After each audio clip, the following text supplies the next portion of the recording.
So thanks for doing this today. Appreciate it. So first off, just tell us who you are, your background, and how you got involved with ALS One.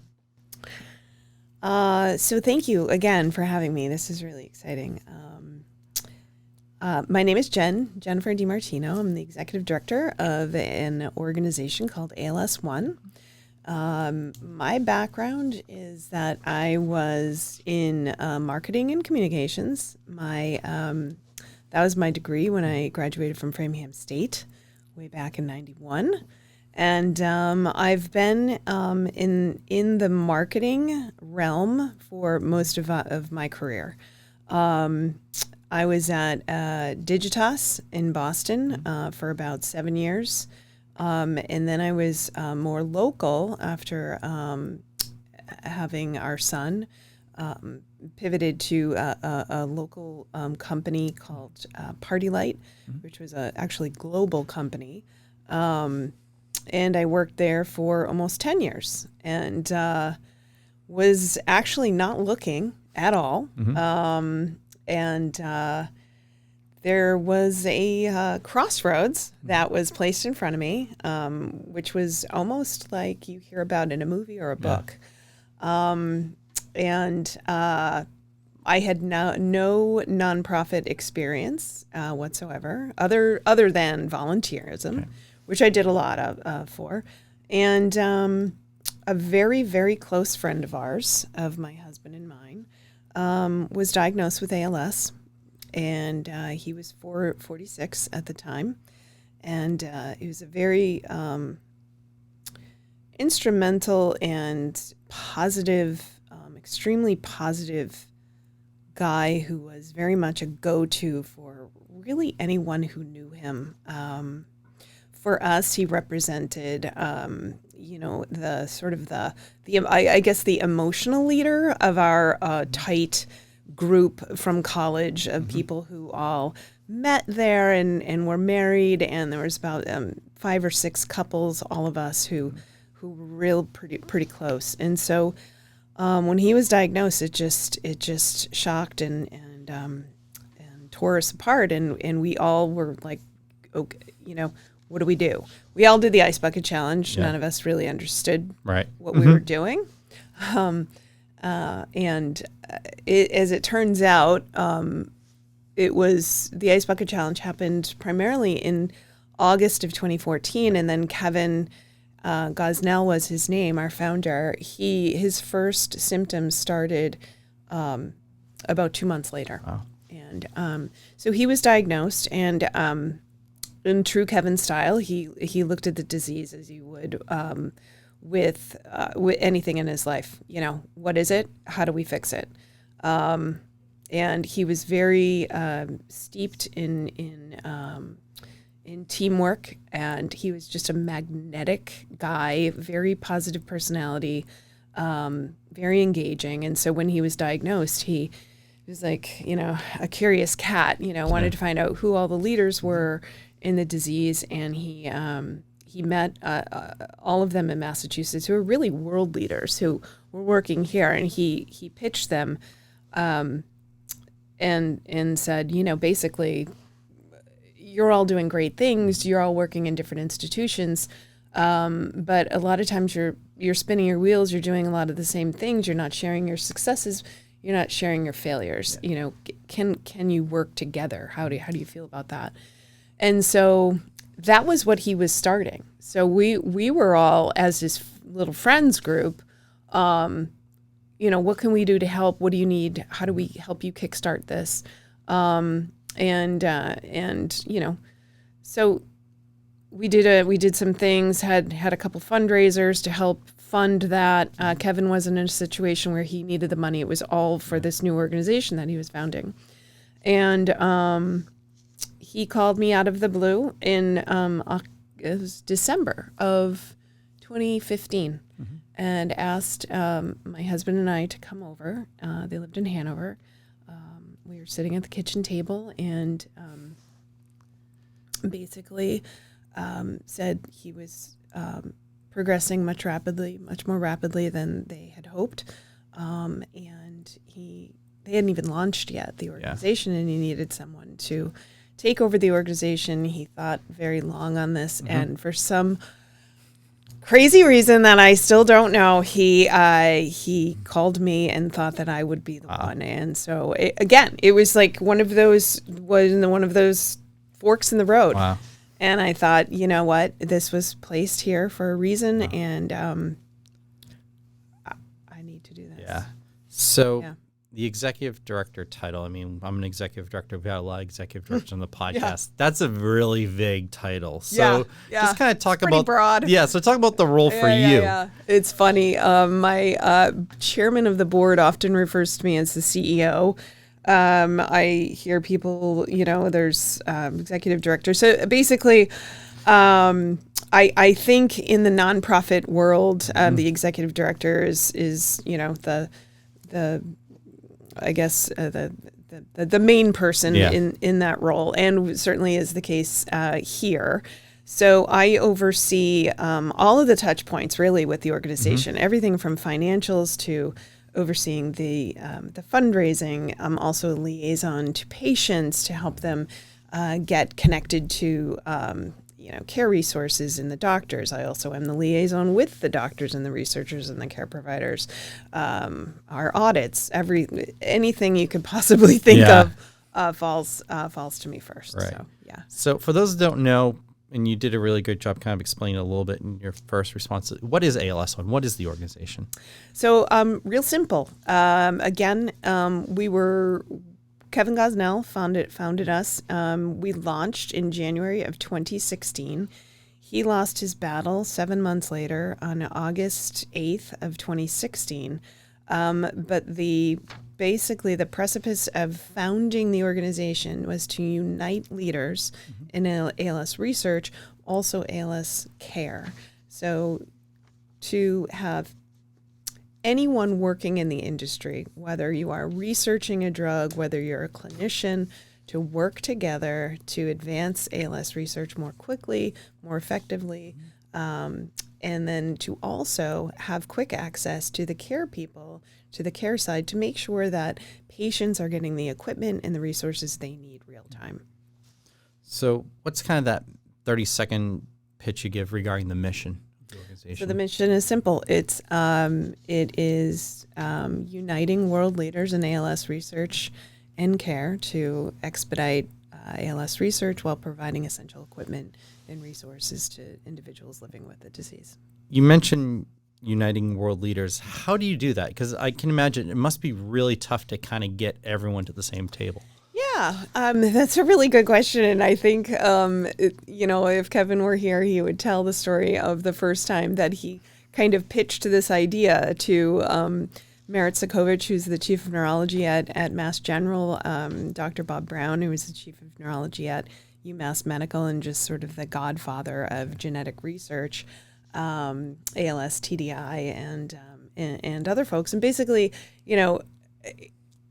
this was a really new concept back then, and to sort of get them to engage, you're still going to work in your same organizations, but you're going to increase the communication, increase access to each other, bounce things off each other, really, formulate plans together. And it's a difficult process, but we have our partners in place. And then from there, our researchers and clinicians and care providers work with others throughout the country. So we have those touch points. But I'm sure it was a very interesting conversation in the beginning. Yeah, I can imagine. So a lot of times we ask people why the organization is special to them. Like a lot of nonprofit leaders that come here, there's some attachment to it. But you clearly stated that at the beginning. Yeah. So what's really neat about ALS One, and there are very few, I think, organizations that cover both pillars of research and care. Typically, an organization focuses on one or the other.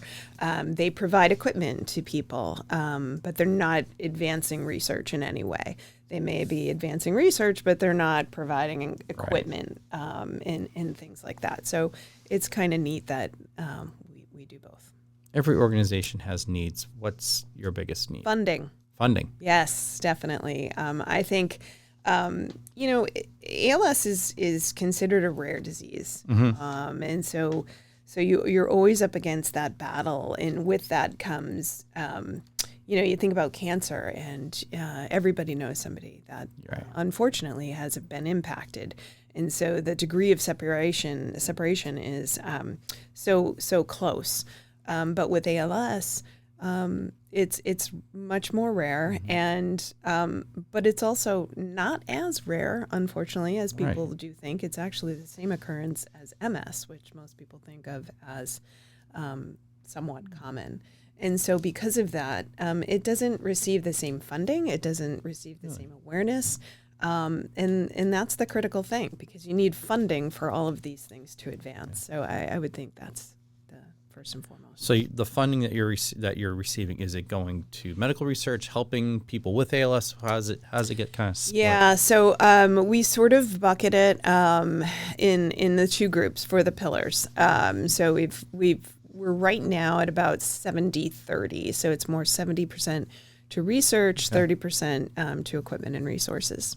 And that equipment kind of spans the gamut of different levels of wheelchairs, ramps, lifts, things to help, utensils, people that, you would just take for granted that you need, very simple things, shower chairs.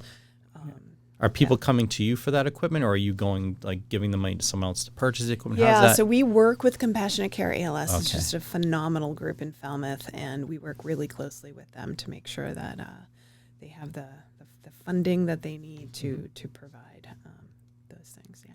So someone want to learn more about ALS One, that's listening to this or watching this, where can they go? To our website would be great, alsone.org, ALSONE.org, or any of our social channels.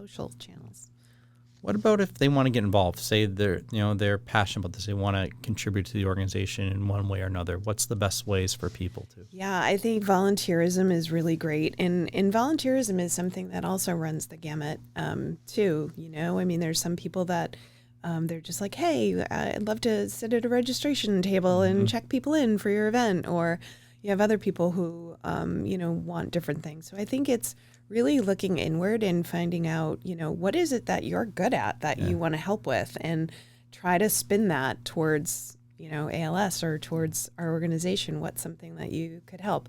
Everybody has a different talent. Kevin used to say that all the time. Everybody has a different talent. So is there a particular thing you need from volunteers? I know some organizations are like, hey, you take anyone and put them anywhere, whereas some organizations are like, we need specifically these type of people. That's a really good question. And I think we have, I'll give you an example. Right. We have our annual gala, which will be on March 8th. And one of the things that we really have to come up with for this gala is, and it's our signature event of the year. We have events constantly, but this is definitely our biggest.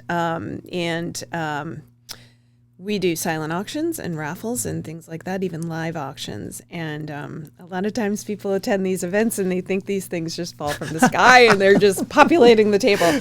And if people have connections or things that they have that they could donate or volunteer. We have people that have, boats, and they're like, hey, well, we can do a 3-hour charter on our boat as a silent auction.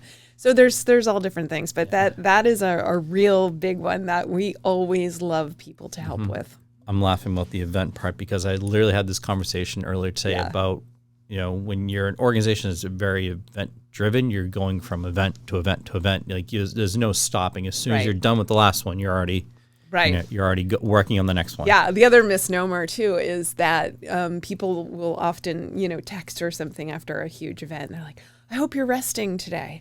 And it's like, I'm working on the next event. Well, yeah, and you're wrapping up. Yeah. And sometimes the wrap up for an event is just as big as the wrap up. So the NPO world, it's great, but sometimes it can be challenging. What's the biggest challenge you guys have faced? I think that's a tough one because it's, there's a lot there. First of all, ALS is really, really hard. It's really sad. It's really, it takes a toll emotionally, but it's also extremely rewarding. You meet people who are just the most amazing people. Honestly, sometimes I think the disease just only latches on to the most incredible people. And, I was gonna say, why do you mean rewarding? That's an interesting. It is, because you're able to at least do something to help during such a devastating time for people. And just knowing that, whether it's just to lend an ear, help in any way means a lot, whether it's helping to expedite an appointment, to helping to, get equipment into their home quicker, or just stopping by, or just calling up on the phone, or whatever. I mean, it's hard, but it's very rewarding because that you're helping. I think one thing that's difficult with ALS and with any nonprofit is just the awareness. Knowing what's out there. Like, we have an ALS license plate. We're the only we have the only plate in Massachusetts, specialty plate for ALS research and care, and so you can literally drive to end ALS, and it's like, how do you get that in front of more people? How do you so there's a lot of things that are awareness, because we have media, which thank you so much for having us on here, but there's a lot of other media outlets that the news just doesn't focus on, because they're focusing on, and there's also a lot of other great nonprofits. Yep. And I think I had this conversation recently as well, is that you're all kind of going to the same pool, which can be a challenge. Yeah, it's tough. We're really lucky in Massachusetts because we definitely have a lot of pretty incredible institutions here within Massachusetts, and organizations that are helping in one way or another in the fight against ALS. But that said, it's difficult to because Channel 5 or 7 or whatever, they're not going to want to feature ALS every single night of their news. But it would be really great to have more visibility. Yeah. For sure. So on the flip side of that, what's been like the biggest success or the most rewarding aspect? Oh gosh, well, that actually is somewhat simple, because Lou Gehrig gave his farewell speech in 1939 on July 4th, and it took 56 years to have the first drug approved, and just in this past 6 years, there have been 3 more. Wow. Which is incredible that I have been able to be a part of that success, in seeing that success is what I mean. And really that is a direct result of many things. Mostly, I will say, this is from me, I will say, that's technology. We're able to see things differently. We're able, imaging is differently. Technology is different.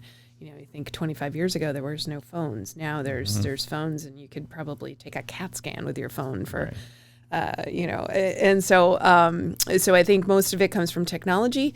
The other is funding, right? So in that time, we've obviously had the Ice Bucket Challenge. We've had more awareness. We have more people, unfortunately, impacted, but we're also empowering a lot of people now to really to really get out there and advocate for the disease, advocate for themselves. So there's so many different platforms now. So I think that's helping a lot too. And it's been really neat to see that. That's definitely been the biggest success. Another big success just personally, and I don't know that I would call it a success. I think it's just called a good day. Good morning. Is when you can help someone who may have thought that they were going to be diagnosed, rule that out. Wow. that's happened. I have helped 2 people. Wow. And it's just to help in any situation, to help if it ends up being an ALS diagnosis, and then, okay, you've got the diagnosis, we're going to start from there. What's the path forward? Mm-hmm. But when you can help someone get expedited into appointments and have what they thought was going to be their absolute most crushing blow turn out to be something else is pretty miraculous too. So we were talking about this question earlier before we started recording, but what's the one thing that may surprise people that they don't know? Yeah, I think so. We have a small staff. We do quite a bit for the staff size that we have, but I think that knowing that we're located in an asphalt company and donated space and 3 rooms would probably shock a lot of people. And our founder was also the founder of T&K Asphalt Services. And I cannot tell you how grateful we are for that company and all they do for us. Kevin is in the halls 24/7, and we feel his presence. They feel his presence, and they are so good to us. And we're there, and we have absolutely no cost whatsoever in terms of that. So that's great. Great. Now you have a board as well that you work with. We do. We have a small board. I'm actually on the board, and we have. Very sadly, it was a board of 5, and we just lost one of our board members. He raised his hand when Kevin was diagnosed. They were in the same Vistage group. Vistage is a CEO group, networking group, sort of like a BNI. And when Kevin was diagnosed, Matt Hogan was also in his group, and that's how they knew each other. And he said, I'm happy to be on your board. I've been on many in my lifetime.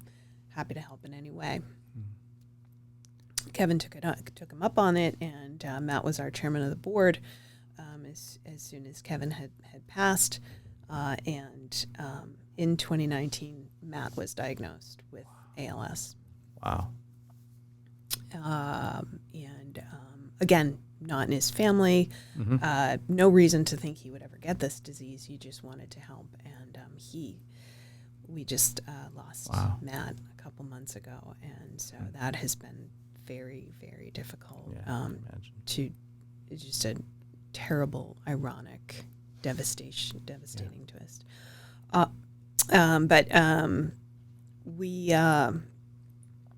So we have a chairman of the board, Mark Sullivan. He lives in Atlanta. He's also a Framingham State alum. He's very high up in Salesforce, and he's wonderful. Just a tremendous help to the organization. And then we have 2 other people, including Kevin's son, Scott Gosling. Oh, that's great. Yeah, that's really cool. Yeah, so Scott is he's 27, and he's on the board now too, and he's great. So, awesome. Yeah. Before we wrap up, is there anything else you want our listeners to know about ALS One? I think we try to take something really difficult and sad and turn it into hope and really fun, and we try to infuse that in all of our events. If you attend one of our events, you're going to find that it's really, really inspiring. I think everybody knows what ALS is. It's a very progressive degenerative disease with a 3 to 5 year lifespan. But when you go to our events, you feel really good about yourself and you feel very hopeful. And it's a really great reason to get involved. So even if you're not impacted by ALS, you can be a huge help in many different ways. Well, thank you so much for joining us today, and thank you for everything you're doing with ALS One. Thank you. Thank you so much. This is great. Thank you for all you do for nonprofits.